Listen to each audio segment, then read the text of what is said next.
FlyJV, and I'm back with another video. Now this video is brought to you by me, of course, you know, yours truly, but it is because of a lot of requests that I've been getting in my comment sections, on my Instagram, and on everything. So I'm going to be taking this time to basically tell you how to become an airline pilot by popular demand. Now this video, I'm going to be giving you tips, I'm going to be giving you steps based on my own experience, and I'm going to be giving you the fastest and most efficient way to become an airline pilot. But before we even get into the meat of the subject with this video, I'm going to give you a little disclaimer. Becoming an airline pilot is a big commitment, and it's a big lifestyle change that you're basically setting yourself up to. You're signing up for a big change in lifestyle. Everything is going to change in your life when you become a pilot.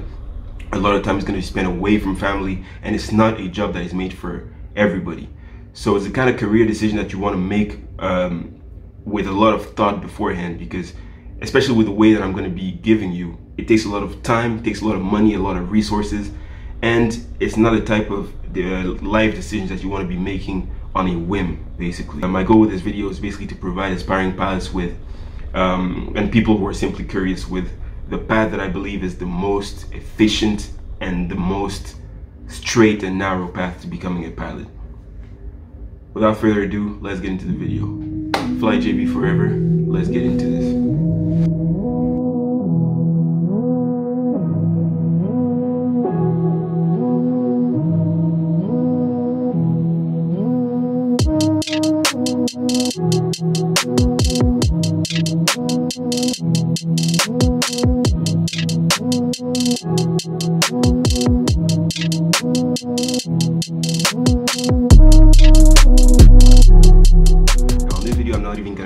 Any time, I'm gonna get into it straight up.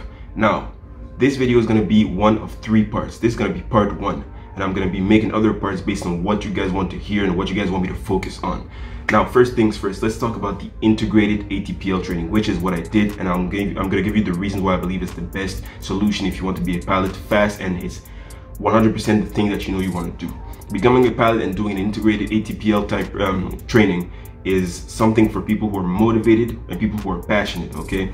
It's the fastest, most efficient way, in my opinion, because emphasis on the word airline, you know, to become an airline pilot, not just to become any pilot, because it's really a syllabus for people who want to be brought from nothing to becoming an airline pilot for an airline company. Like, it's really to fly airliners. It's not just for people who want to do a PPL or people who want to do a CPL and stuff.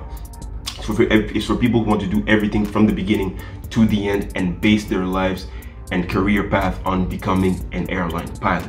Okay, now the reason I believe is the best way of going about it with the ATPL integrated course is because it requires no prior experience in aviation. You can just join the school with 0 hours. You don't need to have flown gliders, you don't need to have flown motor propelled aircraft, nothing, okay? And it will take you from a 0 to hero in a matter of a few months to a few years, depending on the school you choose. It can range from anything from 1.5 years to 2 years, some 3, some 4 years. It depends on the school. It depends if you're doing it in the US, it depends if you're doing it in Europe, okay?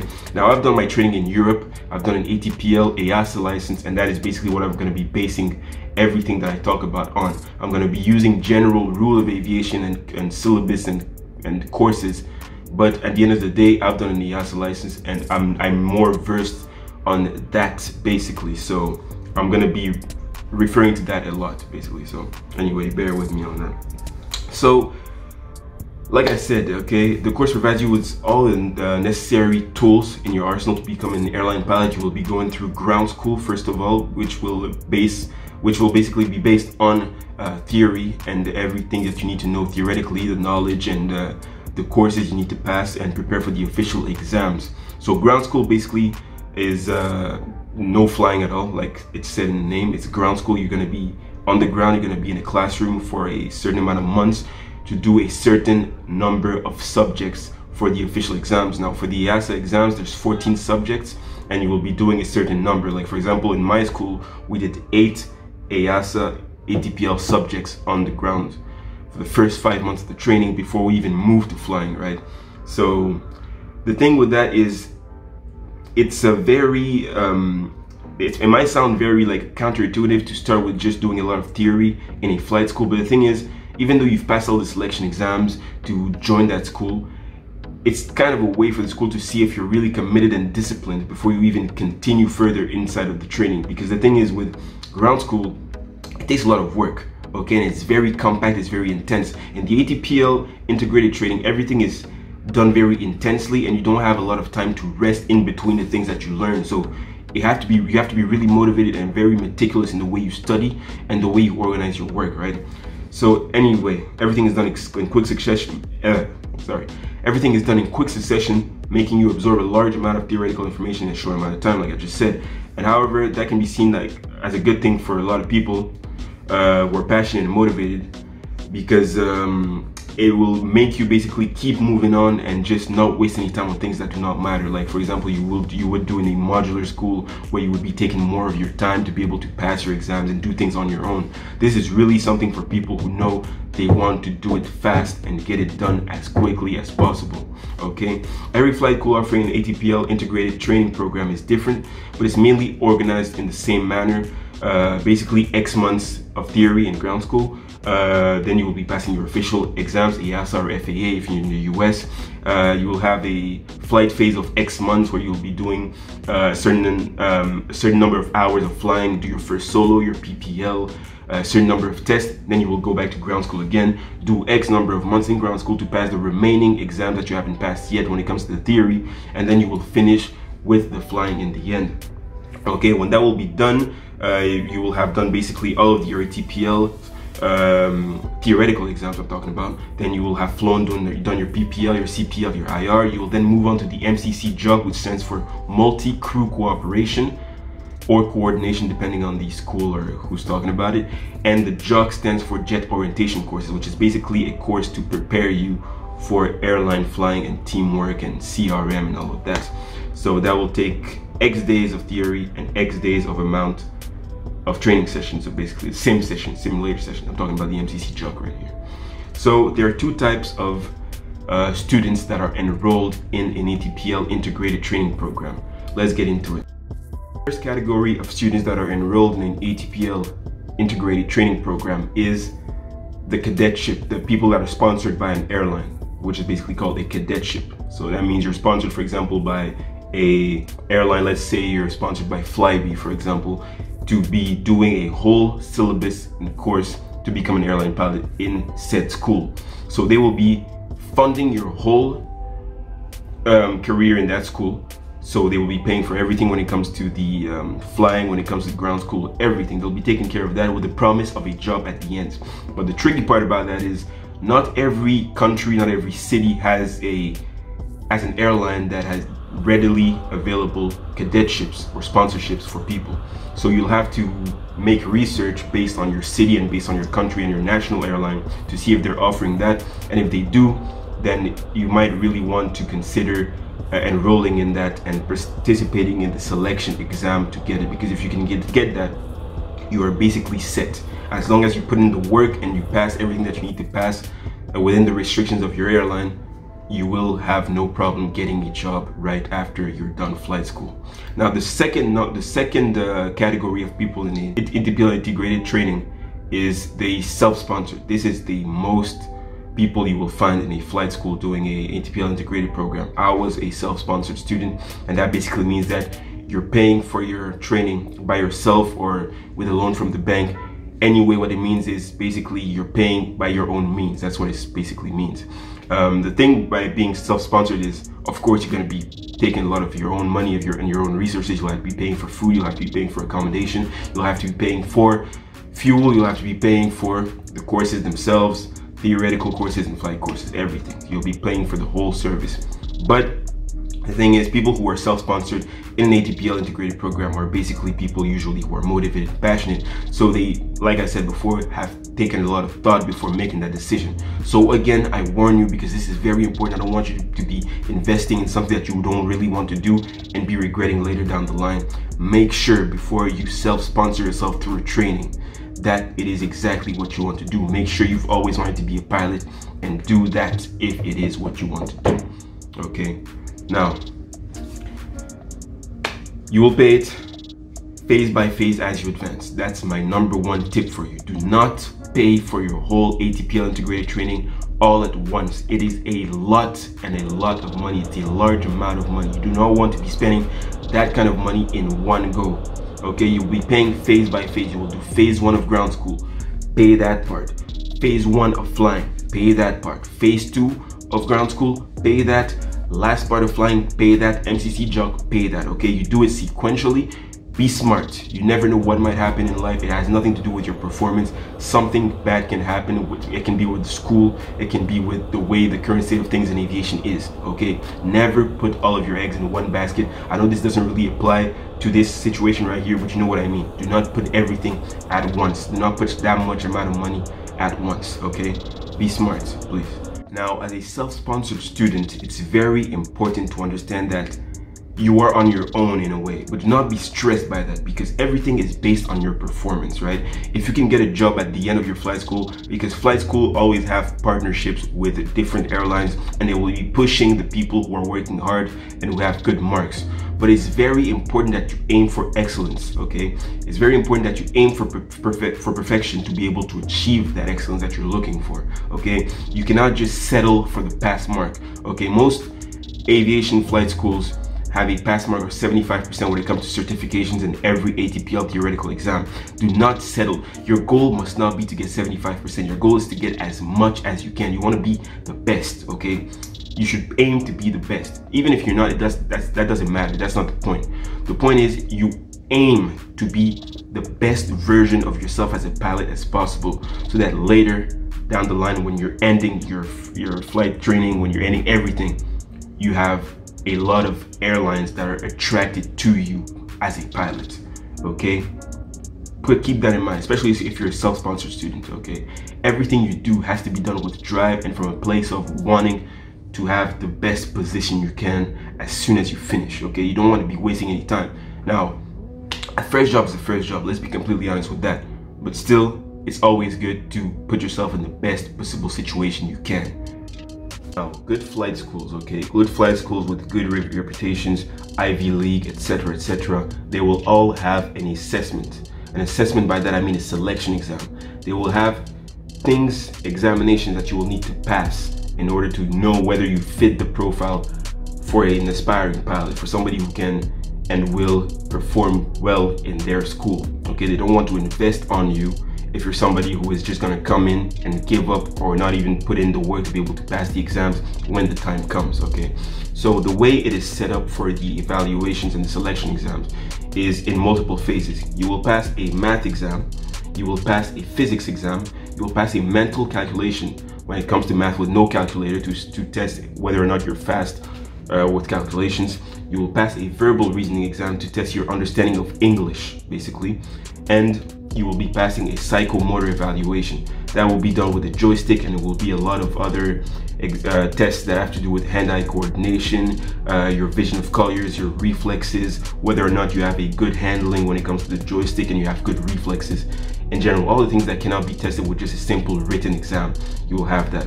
When that is passed, you will move on to a one-on-one interview with one of the instructors at the school. At least that's how it was done at my school when I was doing the selection exams. And during that one-on-one interview, he will ask you about everything ranging from your life, about the way you've grown up, about what you've done in life, about what you have done in life that was challenging, why are you interested in aviation. They want to know basically what attracts you to this profession, and they want to see if you're doing it for the right reason and not the wrong reasons, okay? They will evaluate your psyche, basically. So you'll have to be paying attention to that a lot, and you'll have to be the most honest you can be, because the worst thing you can do in an aviation psyche eval is to try to lie your way through it, because if you do, trust me, you will be blacklisted in the world of aviation. People at my school have tried to lie, and I've seen it, and they were basically banned for trying to come back to the school and apply for a whole year, which basically means we don't want you here. A year is a long time, okay? When that is done, depending on the school you're applying to, you might have also a simulator session to just see the way you interact in a plane with somebody else right next to you and just evaluate you overall. When all of those are done, the written exams, the one-on-one interview in the same session, you will be called to the head of training's office to know whether or not you have passed the exam. Basically, they will give you your scores and they will give you your pass mark. Okay, they will tell you you've passed this, you've passed that, you've passed this, you've passed that. This is the required pass mark. You've got this, good. This is the required pass mark. You've got this, good. And it will do that one by one. It will be kind of a suspense type of thing, and then in the end you will know whether or not you are accepted or not. When you're accepted, you will then be brought forward to another department which will tell you the dates that are available for you to start. Okay, so that's it for the selection exams. If you're interested in how to prepare for selection exams, leave a comment down below. So I will make in a part 2, basically like I was saying at the beginning of the video, I will make a part 2 explaining how to prepare for that. I will prepare a video as well on how to prepare for the EASA or FAA official exams. I will give you websites, everything, okay? So let me know in the comment if you're interested in that, so I'll be making that faster than I expected to, because right now I've got a lot of other videos coming. That's not the priority right now, but if you want it faster, I can make that for you. Okay, now let's break down ground school and flying phases more accurately. Okay, I'm going to tell you about what it's composed of, what it's like, and I'm going to try to give you tips. Okay, so first off, let's start with ground school and theory. The training starts with theory in ground school. Okay, the reason why it's usually the first phase of flight school is because it's not only a way for them to give you the tools necessary before you even start the flight phase, but like I said before, it's also a way for them to assess whether or not you will have the necessary profile in terms of discipline and motivation to even keep going. Because a lot of people come in and I think it's just about flying and just, oh, I'm gonna fly, I'm gonna land, I'm gonna do this, I'm gonna be a great pilot. That's not how it works. Okay, so the thing is, you have to really be focused. Okay, you have to be really focused when it comes to working hard at the very beginning, because they're going to be throwing some of, I'm not going to say they're going to throw in the hardest subjects at first, because that's not true, but a lot of the subjects will be subjects that require a lot of study at home and in your room by yourself, and that's really what they want to see. They want to see the first phase of ground school is really a test to put you in a category, to put you in a box. That's the way they do it. Okay, they're gonna put you in a category to see, oh, this guy doesn't work hard, oh, this guy works hard, okay, this guy is very good when it comes to theory, this guy is this guy is that. So you want to be putting yourself in the best light possible. You want to sell yourself, because it's from the very beginning that they start to assess whether or not you are a good asset to be recommended to an airline down the line. Everything matters. Okay, you do not neglect any phase of training. Okay, anybody with enough takeoffs and landings, with enough instructions and with enough hours in a plane can take off and land. That doesn't make you a good pilot. It's the knowledge that is behind. It's everything that you have inside here and the basic training that you have when something bad happens. That's what matters. You have to know the theory for that to happen. Okay.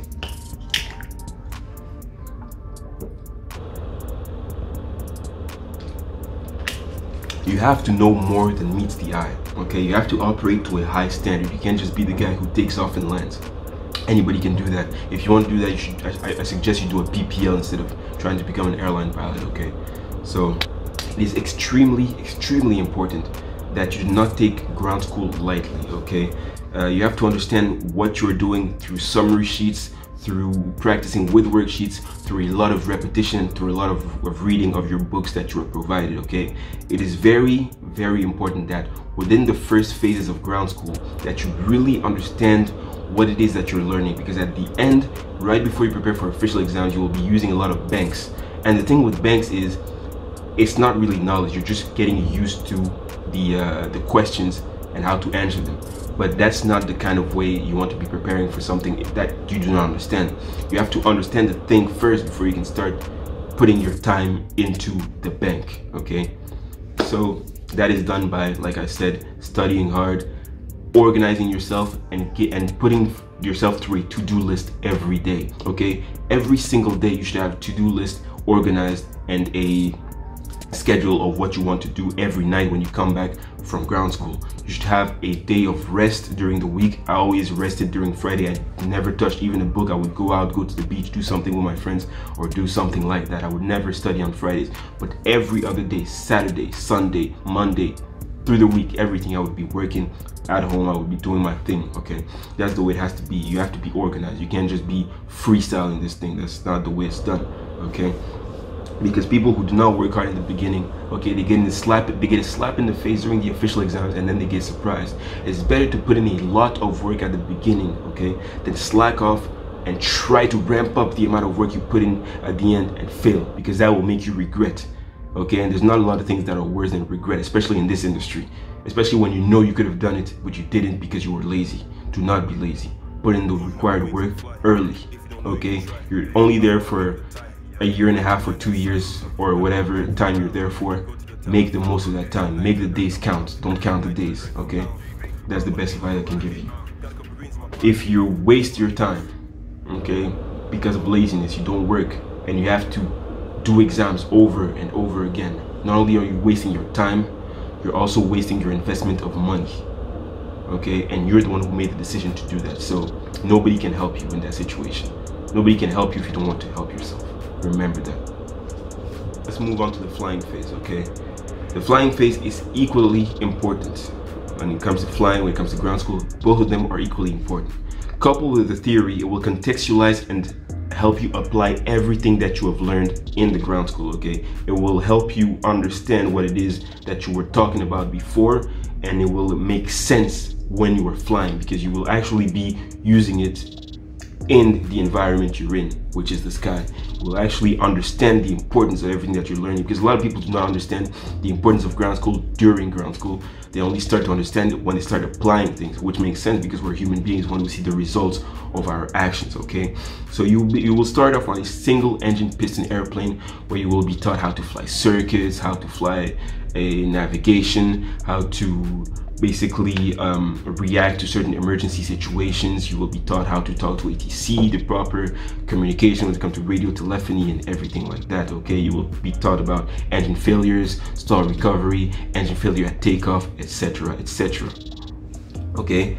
So when that is done, you will move on to multi-engine piston airplanes, which basically are twin engine airplanes. Depending on your school, that might be done during the second phase of your flight school. At least it was for me, okay. So during the single engine piston phase, you will first do your PPL, your single engine rating, and when that is done, you will move on to the multi-engine piston, where you will be doing your CPL and your instrument rating, okay, to basically put an end to the whole flight phase, okay. Now, contrary to popular belief, flying takes a lot of work, and I will explain to you why. It's because every training session has a goal, okay. The goal of every training session is defined, and most likely your flight school will be providing you with a book giving you the details of every single training session in flight. And what I recommend that you do is that before every flight, you read exactly what you're going to be doing for that flight, and you read up on how to do that before you even know how to do it, because preparing yourself reduces the levels of stress before you do something for the first time. And you won't have a lot of time, because like I said, it's an integrated training. It's fast, it moves, it's intense, okay. You do not have time to repeat things over and over for training. If you fail a flight one time, you'll have to do it again. If you fail it again the second time, you'll have to do it until you have it down perfectly, okay. Not perfectly, but to a high enough standard for the school, because nobody can do something perfectly the first time they do it, okay. So you have to prepare thoroughly before the flight, and after the flight you have to prepare as well and read up on what you've been doing and practice mentally. You have to sit down in a chair. That's called chair flying. Visualize what you've been doing and put yourself in fake scenarios in your head and rehearse, okay. Say things out loud and practice. That's the way it's done. It's the only way you can assimilate all the information in the required amount of time, and then you'll be moving on to the next flight, okay. Now, like I said, you can't apply memory items and procedures if you've only done them once. You have to prepare your flight sessions, and you have to sit down, visualize, and rehearse. Let me run that back, okay. I'm gonna give you a quick recap of the flying phase. You will start off on single engine pistons. You will do your first trainings, you will do circuits, you will do general handling, you will do navigation flights. You will be taught the emergency procedures, memory items, and everything. You will pass your PPL, you will pass your single engine rating, and then you will move on to multi-engine piston. During the multi-engine piston phase, you will do simulators before you even touch the multi-engine piston aircraft. When that is done, you will start doing the same things you were doing on single engine. You will do general handling, navigations, and then you will be taught the relevant emergency and memory items of that aircraft, because it's two engines, so a lot of things are different now, Okay, when that is done, you will move on to the CPL, and lastly, you will move on to the IR, which stands for instrument rating. When you have all of these regrouped, the CPL will allow you to fly for reward, to be basically paid to fly people around, and the instrument rating will allow you to fly in IMC conditions. IMC stands for Instrument Meteorological Conditions, allowing you to fly IFR flights, which stands for Instrument Flight Rules Flight, meaning you fly without looking outside by only using your instruments as a reference. And as an airline pilot, if you fly an airliner, you will be flying IFR flights only. Even if you're in visual conditions, the flights will always be filed as IFR flights. Okay, now even if you're not in IMC conditions. Okay, so when all of that is done, having passed both ground school and the flying phase, guess what? You are now granted your frozen ATPL. Having your frozen ATPL means you have everything when it comes to certifications. Certifications as in you have passed all the official exams, all the subjects. If it's EASA that you're doing, I'm talking about the 14 EASA subjects. You've passed them all theoretically, and you've done all the in-flight exams, PPL, CPL, IR, and everything is done. Having your frozen ATPL, okay? ATPL stands for Air Transport Pilot's License, which is basically the license that allows you to fly for an airline, basically, and gives you the title of airline pilot. You are officially a pilot. Congratulations. But the word frozen before ATPL means that basically, like the word implies, you are an airline transport pilot, but you just need one last thing before you can apply all the privileges of that license. And that last thing is a threshold of hours. You need 1,500 hours to have an unfrozen actual ATPL. And when you have these 1,500 hours, you will be passing your airline pilot exam through your airline or through anybody who's agreed to be able to pass your exam for you, basically. So that is it. Anyway, let's not focus on that because that's not the issue with this video. Here we're talking about how to become a pilot, and basically that is done through obtaining your frozen ATPL. Now guys, this was part 1. I hope this was helpful to you, and I hope everything was of value and that makes sense to you. If you have any questions, please do not hesitate to leave a comment down below. Don't forget to subscribe, don't forget to like, and don't forget to turn on post notifications to be reminded when every of my videos drop. It was FlyJV, okay?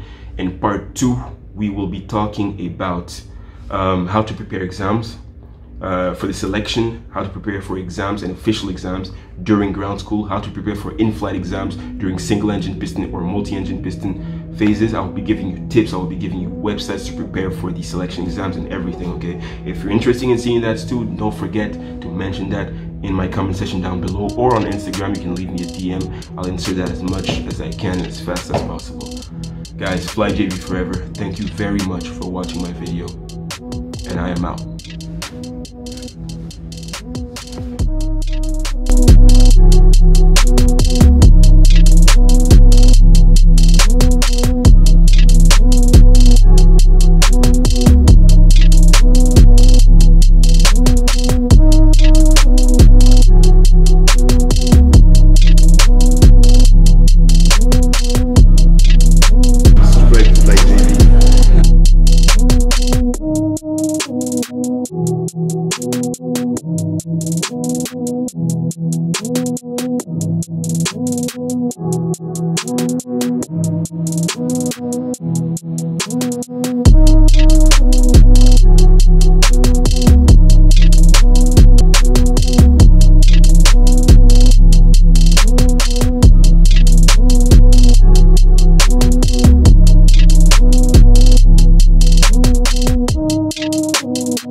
I gotta be here, fresh for my boy JV.